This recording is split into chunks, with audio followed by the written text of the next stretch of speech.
Xin chào các bạn. Con người ngày càng lạ các bạn à. Đôi khi hành động của họ khiến chúng ta vô phương giải thích.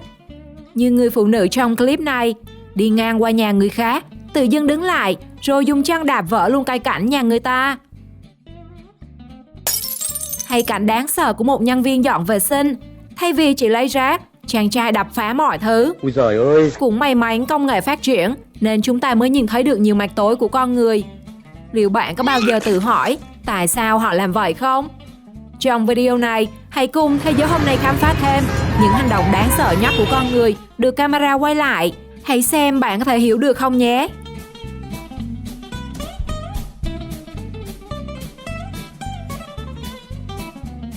Không biết cái tay của cô gái đã phạm phải lỗi lầm gì mà chàng trai lại tác động vật lý nó một cách đáng sợ như thế. Bạn nào biết nguyên nhân thì comment nhé!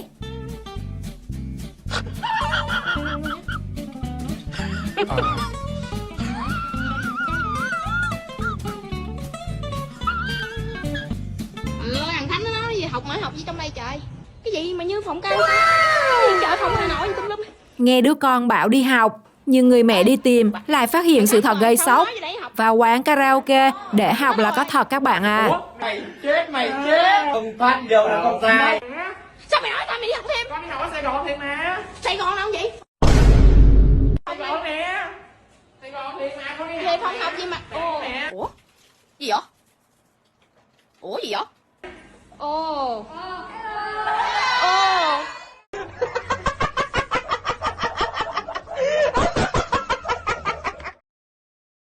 Sau tai nạn đáng tiếc, chàng trai may mắn không bị thương nghiêm trọng. Nhưng camera an ninh vô tình quay được cảnh cực kỳ đáng sợ. Người đàn ông áo đỏ tưởng đến hỏi thăm sức khỏe, nào ngờ anh ta đến để rút chiếc ví người thanh niên đen đuổi.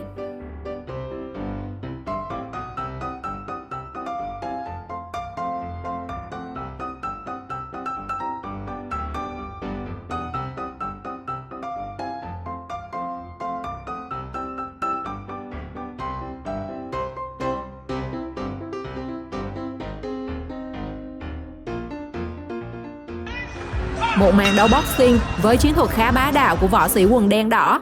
Nhưng mọi người cũng không hiểu sao võ sĩ quần trắng lại nhầm lẫn đối thủ tai hại như vậy.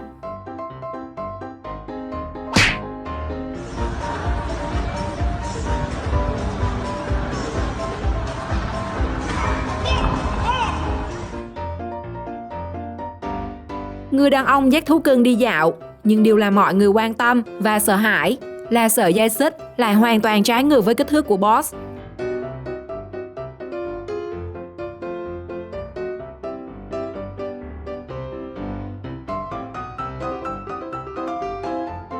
Video quay lại cảnh tượng điên rồ ở môn vật lý. Sau câu hỏi của thầy giáo, học sinh trả lời, nhưng cộng đồng mạng xem video cả trăm lần cũng bất lực để hiểu câu trả lời là tăng hay giảm. Rồi các em cho tôi biết là lúc này lực tác động sẽ tăng hay là giảm? Hả? Không biết. Tăng hay giảm? Trả lời to nào.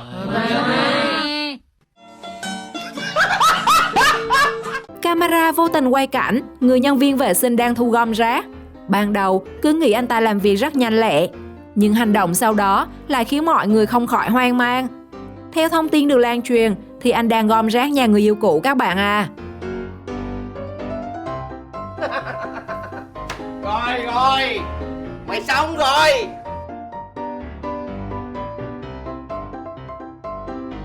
Video chia sẻ về một quán Anh, nhưng điều đáng sợ là nhìn chủ quán làm đồ ăn mà ai cũng mỏi cổ. Bây giờ cảm giác nó nhức cái đầu. Nhức cái đầu rồi.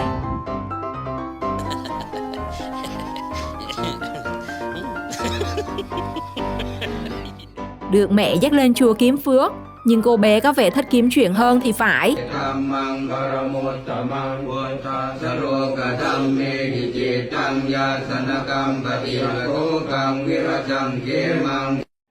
Diễn biến khác, ba mẹ dắt theo ông con lên chùa, nhưng đến khúc cuối lại thì cách lạy của cậu bé nhìn đáng sợ quá các bạn. Thông minh lắm. Đúng là con trai của ta.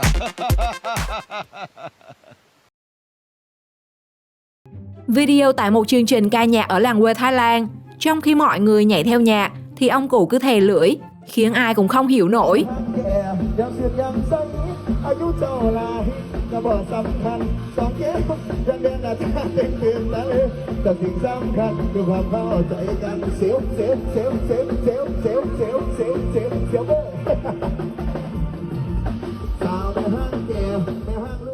Sư thầy đem cá ra sông phóng sinh, nhưng nhìn đàn cá hạ cánh đáng sợ quá các bạn à. Rồi đoạn thầy cúng bái là cầu cho cá được trường sinh hay là mau siêu sinh đây nhỉ?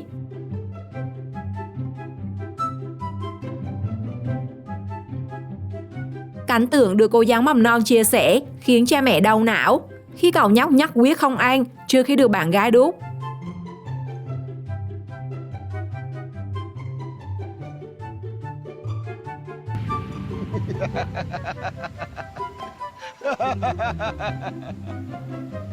Thông minh lắm.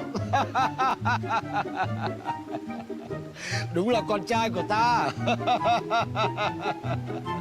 Chú mèo khiến thế giới bàng hoàng khi có thể tự mình bật và lựa chọn chế độ trên máy chạy bộ. Mèo nhà bạn liệu có thông minh như hoàng thượng này không?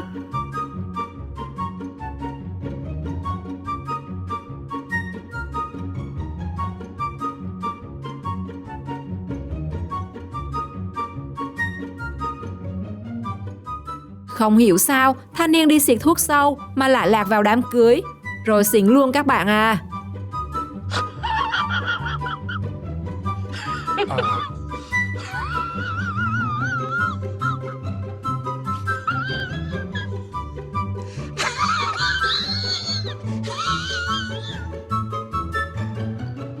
Từ hình ảnh camera của quán ghi lại, người đàn ông không biết sờ thứ gì bên dưới mà lại đưa lên mũi ngửi, thậm chí còn chia sẻ cho người phụ nữ.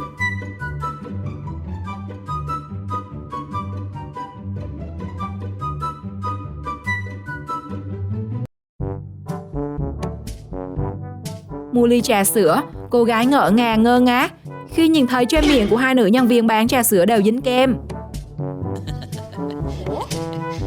Gì vậy?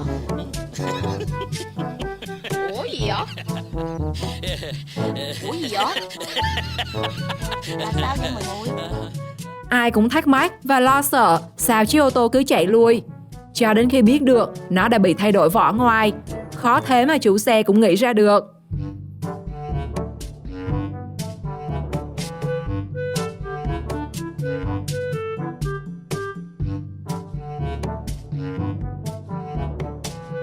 Ban đầu cứ tưởng cặp đôi thể hiện tình cảm nơi công cộng, nhưng sau đó thì cả thế giới phải đứng hình khi cả 4 người lần lượt giao lưu tình cảm.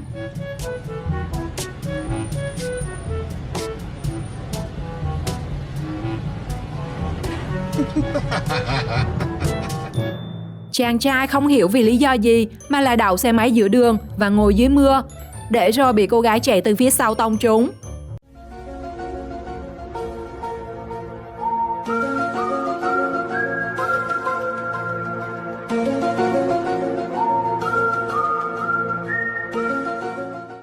Mọi người đều không tin vào mắt mình khi chàng trai bay nhanh như một cơn gió để giành lấy chai nước ngọt trên bàn ăn.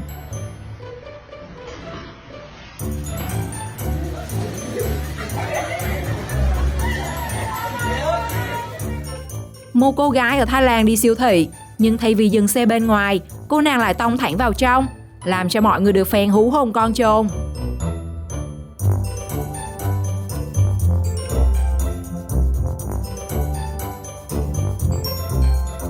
Tài xế ô tô vì muốn vượt qua chiếc xe trâu kéo trên đường nên đã tăng tốc, nhưng vì bẻ lái quá đà làm chiếc xe bay luôn xuống lề.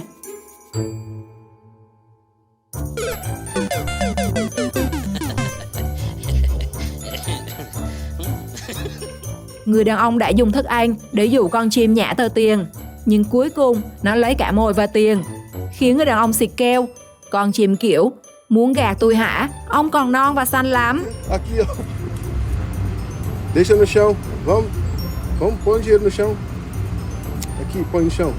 Aí. Não, não, não. Deixa no chão, deixa no chão. Toma.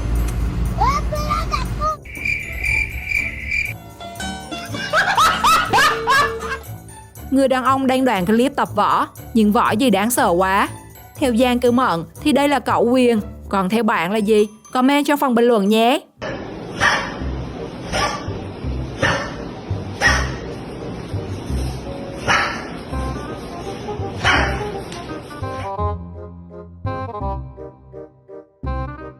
Các bạn hãy chú ý người đàn ông đi phía sau. Rõ ràng là ông ấy đang đi xuống dốc, nhưng bạn có cảm thấy là ông ấy vẫn ở một chỗ không?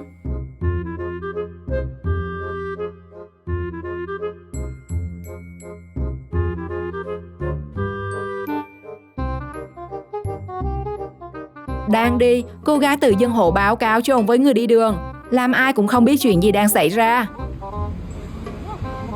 Cái gì vậy bà nội?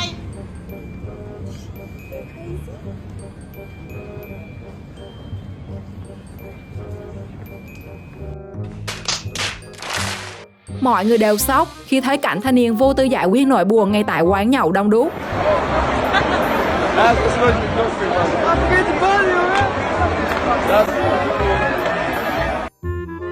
Tính nóng như kem mà bố mẹ bắt đi học đàn, và khi học mãi mà vẫn sai nhịp, chàng trai đã đập luôn cây đàn trong sự ngỡ ngàng của giáo viên và bạn học.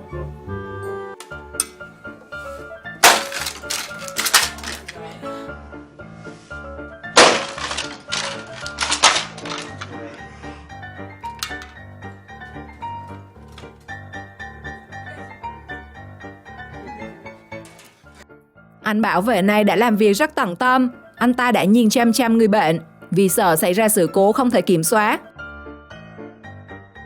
Ui giời ơi. Tao lấy mày gà đón.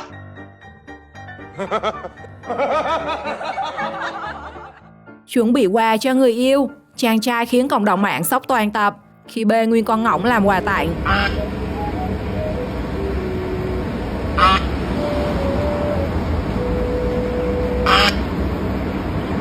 Sư Hóa. Cứ tưởng người phụ nữ đã ngủ, tên trộm vừa mới lẻn vào đã dính ngay phục kích.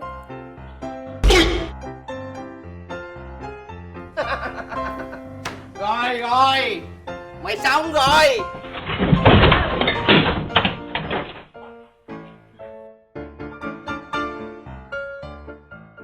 Cô gái bảo chàng trai nghe điện thoại, còn mình thì có việc cần làm. Nhưng việc cô ấy làm đáng sợ quá các bạn à. A ver si te contara, marica, es un hembro, no. Rồi, tới công chuyện này.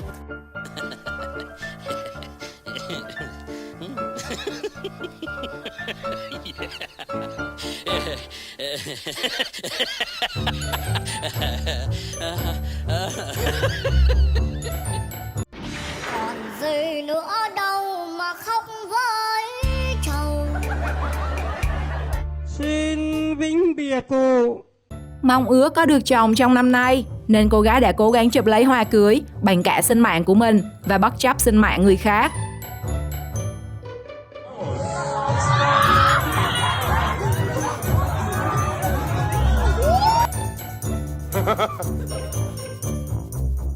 Chàng trai này đã có hành động cho thú cưng uống nước, làm bao người sởn gai ốc. Cái gì vậy bà nội? Tôi năm nay hơn 70 tuổi mà tôi chưa gặp cái trường hợp nào mà nó như thế này cả.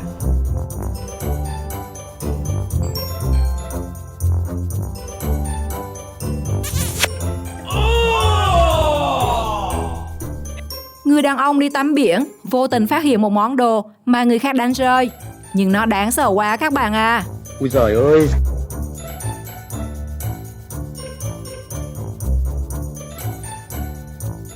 Con heo rừng không biết từ đâu đến, nhưng nếu không có chú chó phát hiện, những người dân xung quanh chắc hẳn sẽ gặp rắc rối với nó.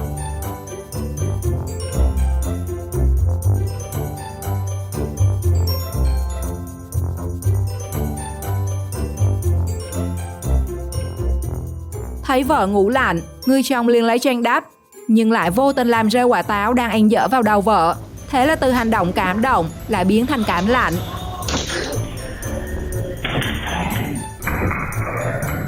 Niệm luôn rồi. Tài xế đang lái xe buổi tối thì bất ngờ một thanh niên từ đâu lanh ra đường, khiến tài xế được phen đau tim. Ma sợ đấy. Không hiểu kiểu là đây là bị bệnh hay là bị say rượu nữa. Đứng dậy thế nào. Rồi. Say rượu quá rồi.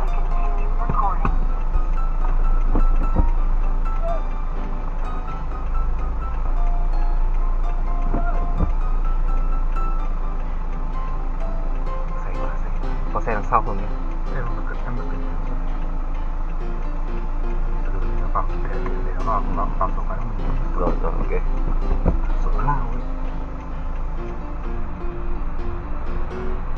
Đừng qua đi mà. Đầu ấy cứ tưởng cái gì? Tưởng zombie à? Tưởng zombie.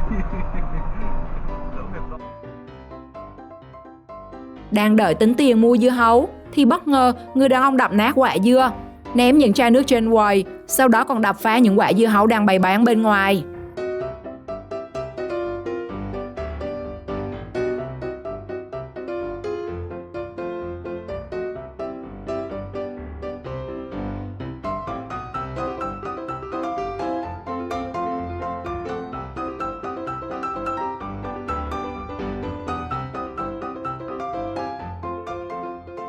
Cô gái chờ chồng đi nhậu về, nhưng nhìn cảnh này, chiếc anh chồng nghỉ về luôn cho nó lành.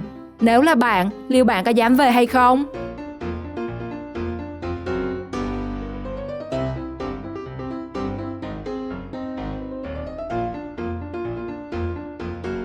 Đi vệ sinh công cộng mà gặp phải vòi xịn nước thế này thì xử lý sao đây các bạn?